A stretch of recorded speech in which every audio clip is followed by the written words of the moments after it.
Bonjour, je suis Jonathan de Backshop et dans cette nouvelle vidéo, je vais vous présenter la pédale Soul Food d'Electro Harmonix. Mais avant tout, un peu d'histoire.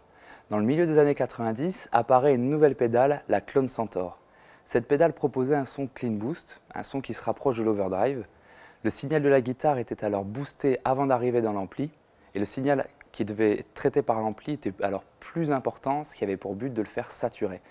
Mais surtout, le son de l'ampli n'était pas dénaturé. Le seul problème, cette pédale était excessivement chère et sa fabrication a cessé en 2009, la rendant inaccessible.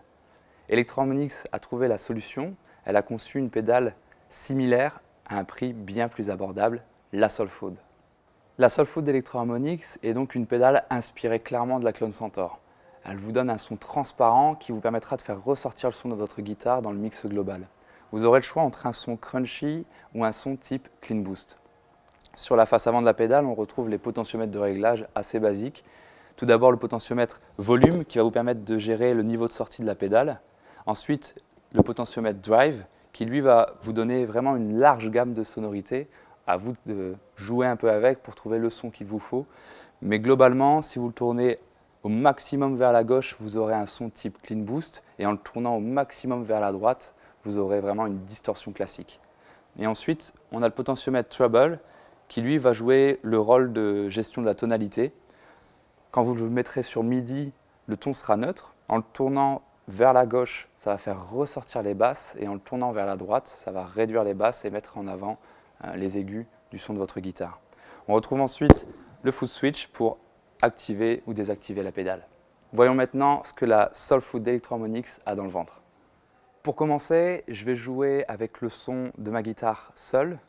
Donc ça va passer dans la pédale en mode bypass, c'est-à-dire que le son ne sera pas traité par la pédale, il va juste traverser la pédale et aller dans l'ampli. Et j'activerai après la pédale pour vous montrer la différence. Donc pour commencer, le volume, je vais le pousser un petit peu plus de MIDI. Le drive, je vais le laisser à 0 pour être en mode clean boost. Donc d'abord sans la pédale et ensuite avec la pédale pour vous montrer justement le signal qui est boosté au travers de la pédale Soul Food.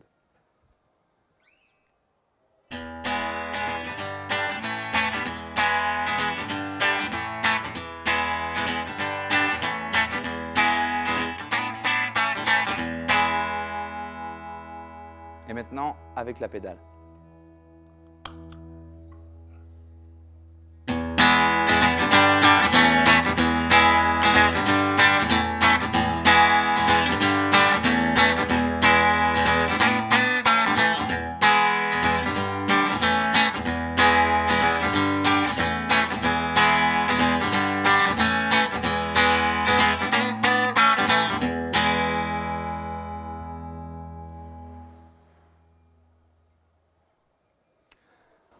On va maintenant essayer de monter un peu le drive pour ajouter un peu de gain dans le son. Donc, le volume, je vais le laisser au même endroit. Le treble, je le laisse à MIDI. En ton neutre, je vais simplement bouger le drive un petit peu.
Maintenant, on va voir le bouton treble. Je vais laisser le drive au même niveau, le volume également. Je vais simplement baisser le treble, je vais le mettre tout vers la gauche. Ça va faire ressortir les basses. On va sentir la différence un petit peu.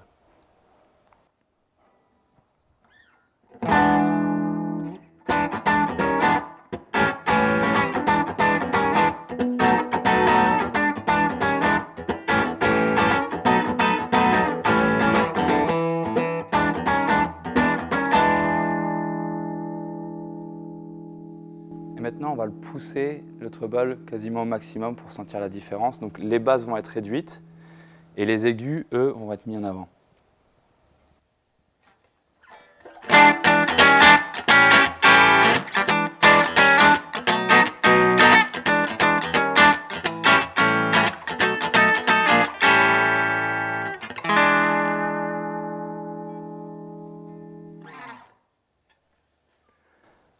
On va maintenant tester avec le drive quasiment au maximum.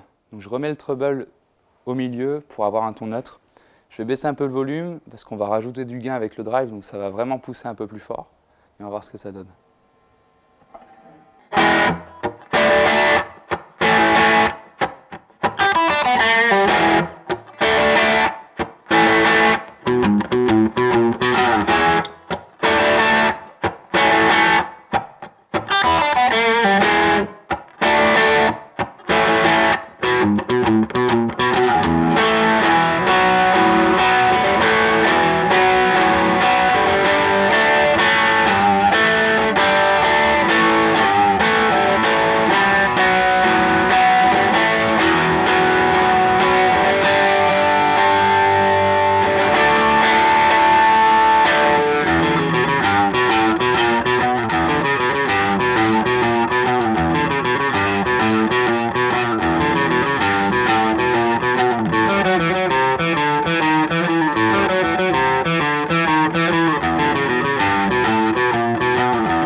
Pour terminer, vous trouverez au dos de la pédale, en démontant la plaque à l'arrière, un switch qui va vous permettre une sélection entre deux modes, le mode True Bypass ou Buffered Bypass.